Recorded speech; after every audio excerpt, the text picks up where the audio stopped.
Waktu mahasiswa yang mau makan besok ini belum terpikirkan. Bahkan pernah satu hari enggak pernah makan. Tapi proses itu semuanya mendewasakan dan mengantarkan kita lebih dewasa, lebih bijak, lebih arif, dan lebih tangguh sebagai insan organisasi. Mungkin kalau di jalanan dulu saya sering demonstran, tapi kalau ibu sudah telepon atau meminta untuk pulang, menghentikan gerakannya, pasti saya berhenti. Apapun pertimbangannya, saya tidak pernah ngurus. Saya mau dikucilkan, saya mau seperti apa oleh publik. Ketika ibu sudah mengatakan jangan dilakukan, saya tidak akan melakukan.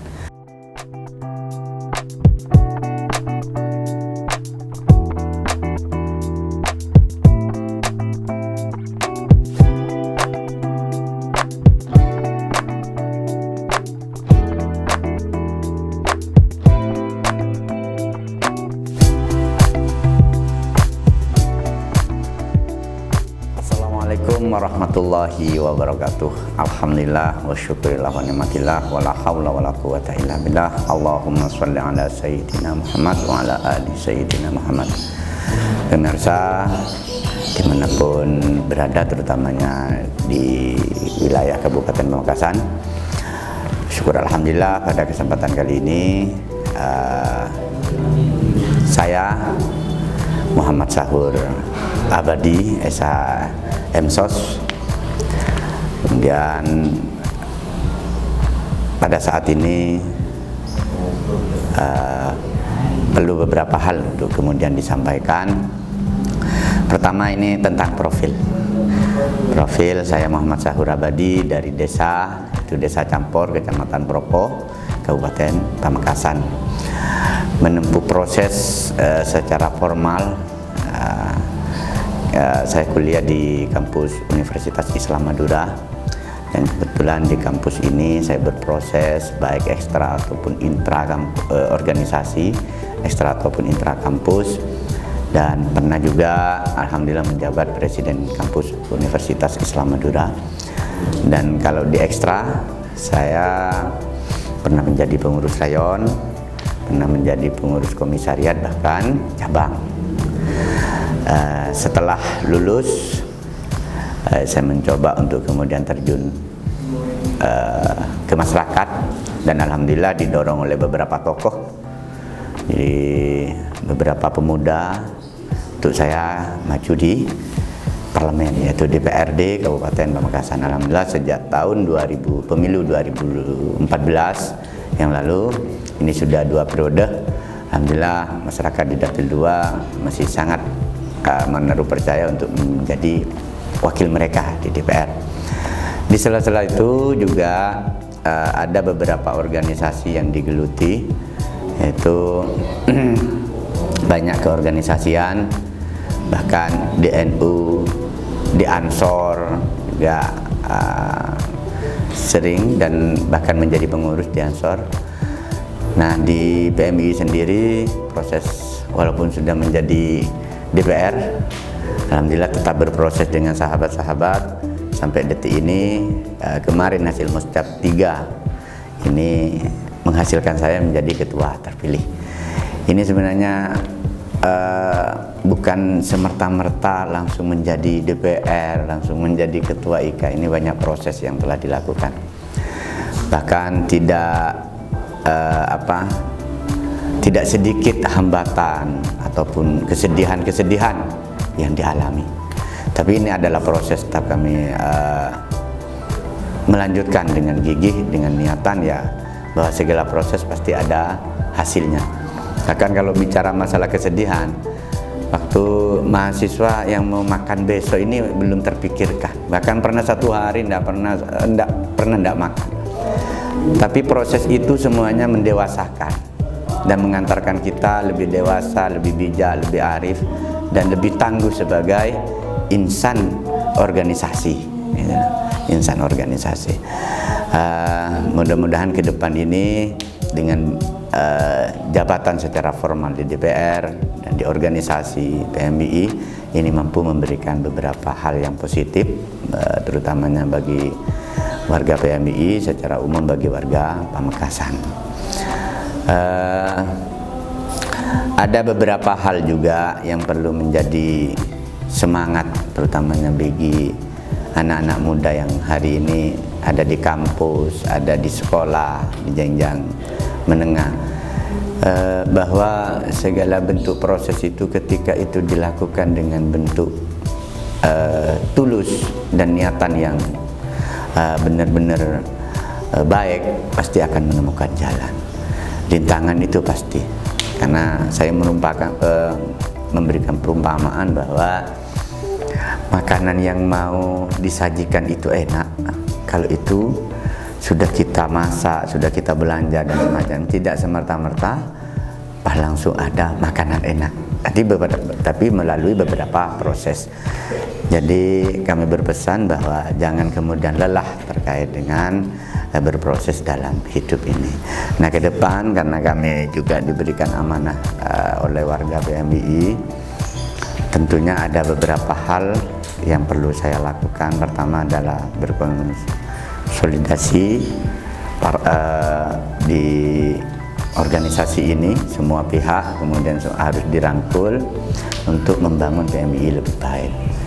Tentunya tidak hanya seorang saya mampu, tetapi semuanya harus melebur dan kemudian membangun PMII lebih baik.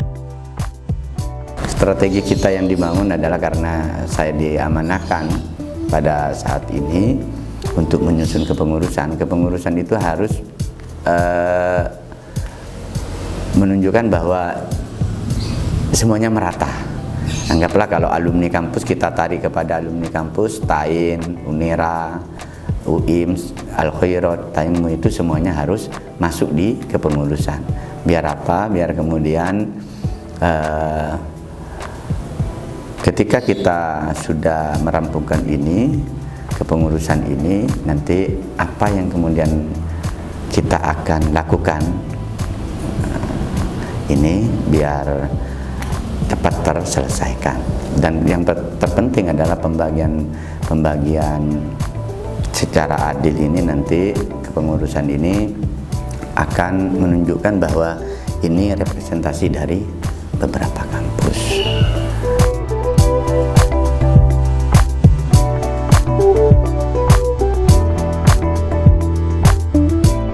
Pertama, ketika saya kemarin saya coba tanya dokumen-dokumen keadministrasian, ini ada satu hal yang sangat perlu segera dilakukan, yaitu masalah pendataan seluruh senioritas yang ada di PMII.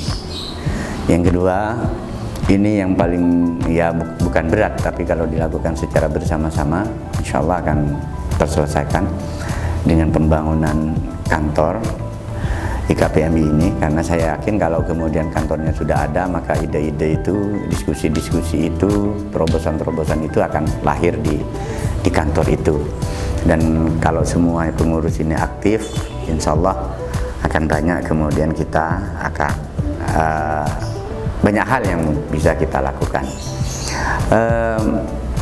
Salah satunya adalah pendistribusian kader yang mempunyai potensi baik di bidang usaha, yang mau masuk politik juga kita nanti akan fasilitasi, yang mau di sektor pertanian dan semacamnya. Setelah data itu kita ada, maka potensi itu akan kelihatan seperti apa.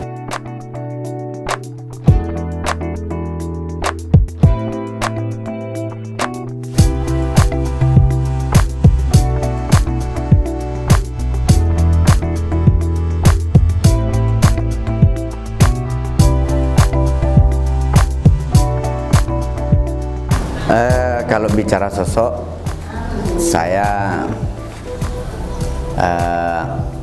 adalah orang yang paling berjasa bagi saya adalah ibu saya, orang tua saya. Karena alhamdulillah beliau, orang tua ini masih ada semua, ibu dan bapak ini alhamdulillah. Dan dari setiap proses beliau itu tidak pernah henti-hentinya untuk kemudian bagaimana memberikan motivasi dan doa. Bahkan ketika saya mau masuk kuliah, beliau itu berpesan bahwa kamu ini berangkat dari orang tidak mampu, jadi kamu harus berjuang dengan gigih. Saya hanya bisa dengan doa Dan dari doa itu kemudian yang menyemangatkan saya untuk selalu berproses dan memberikan persembahan yang terbaik bagi orang tua saya. Ibu saya ini alhamdulillah di setiap saya datang suwun ke beliau selalu kemudian berpesan, jangan patah semangat, karena sesuatu yang dilakukan itu pasti ada hasil. Itu selalu yang beliau. Dan kemudian yang selalu beliau kasih support itu bahwa apa yang kamu dapatkan ini adalah titipan. Jadi kalau syukur kamu itu kurang, nikmat kamu itu akan dikurangi oleh Allah. Maka kamu harus lebih rajin lagi untuk kemudian bersyukur atas apa yang kemudian diberikan oleh Allah.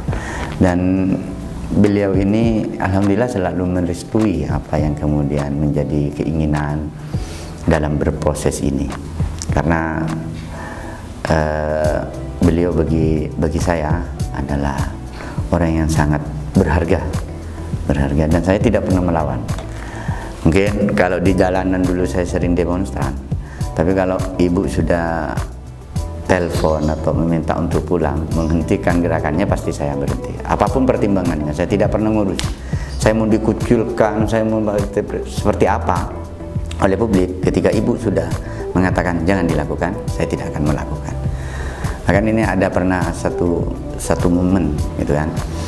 Ketika saya ke Jakarta dulu, ada keurusan ke Jakarta, nyampe dari bandara, baru turun dari bandara itu ditelepon dari rumah. Itu ibu langsung yang ngomong, minta langsung pulang. Saya tidak tanya ada apa enggak. Langsung saya beli tiket, cari tiket, langsung pulang. Dari saking saya menghargai beliau. Jadi yang bisa untuk kemudian kalau bahasanya aktivis mengendalikan gitu kan, perintahnya langsung tidak dipikir dan tidak ditolak itu kalau orang tua saya, ibu saya atau bapak saya. Kedua orang itu saya tidak pernah berpikir kalau sudah bilang A ya A, bilang B ya B gitu. Itu yang sangat memotivasi saya. Bahkan ya ada istri saya juga alhamdulillah selalu mendukung apa yang kemudian saya lakukan asalkan itu baik. Tapi tidak segan-segan untuk kemudian menyuruh untuk tidak atau melarang ketika hal-hal itu kemudian tidak baik untuk dilakukan gitu.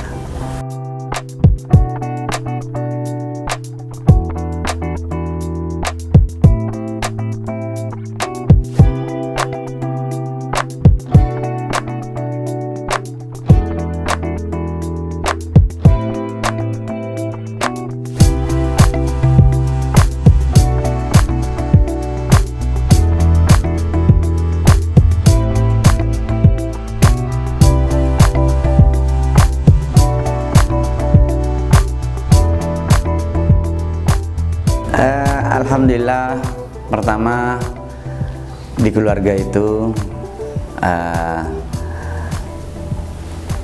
istri itu selalu mendukung dan kemudian ya banyak membantu, baik untuk kemudian ketika ada persoalan di masyarakat, ya, ada banyak saudara juga yang membantu. Tapi ketika ini sudah terbentuk dengan sistem organisasi yang saya geluti, baik itu di PMII contohnya, di EKPMI ini, ketika ini sistem sudah berjalan ya saya kan tinggal komando saja, tidak usah kerja. Jadi ketika ada bidang kemasyarakatan, apa yang perlu kita diperbuat, itu kan nanti berjalan dengan sendirinya. Di DPR saya kira selama ini tidak ada persoalan. Alhamdulillah, walaupun jadi ketua komisi semuanya berjalan. Bahkan kewajiban-kewajiban seperti pembahasan raperda dan semacamnya, alhamdulillah di Komisi 4 tidak ada raperda yang tidak kemudian dibahas, semuanya sudah tuntas. Jadi hanya tinggal kita membagi saja, pintar-pintarnya kita untuk kemudian membagi bagaimana waktu itu yang ada dimanfaatkan kepada hal-hal yang apa yang jadi kewajiban. Jadi tidak ada satu jam pun untuk kemudian ini tidak teragenda, semuanya teragenda, baik itu di kantor ataupun yang lain. Nah di kantor ya alhamdulillah kan ada bagian administrasi sudah ada yang menangani, hanya mungkin ketika perlu kebijakan apa dan tugas-tugas kedewanan insya Allah semuanya sudah terhandle semua.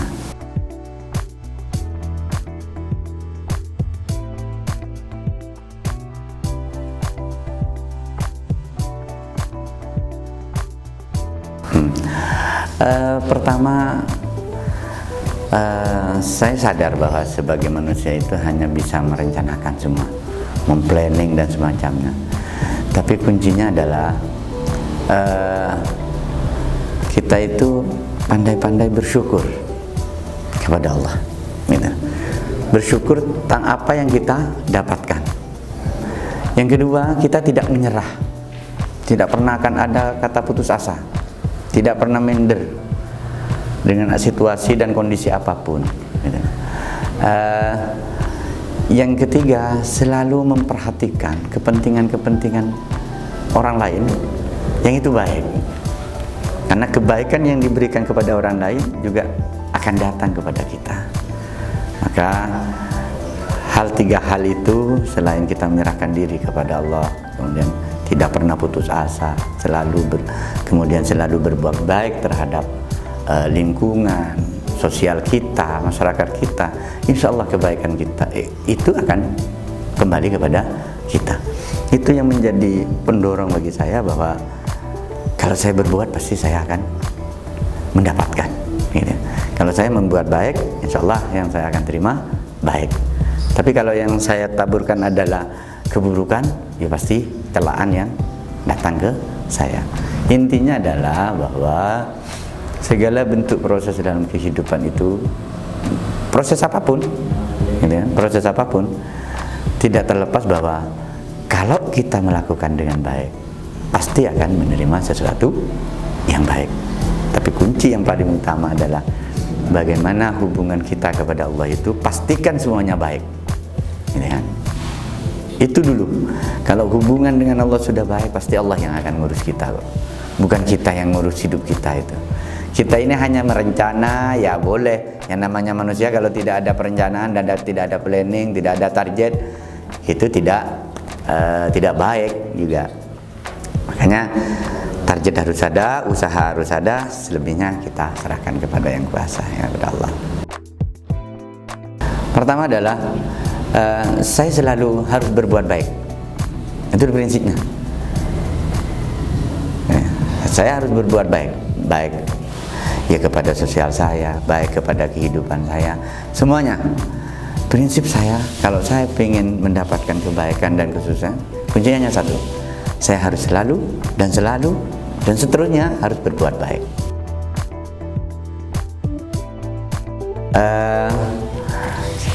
Ini bagi diri saya juga, bagi kita semua, terutamanya bagi kalangan muda, ya. Ayo berproses itu, jangan patah semangat. Harus ada target hidup yang jelas.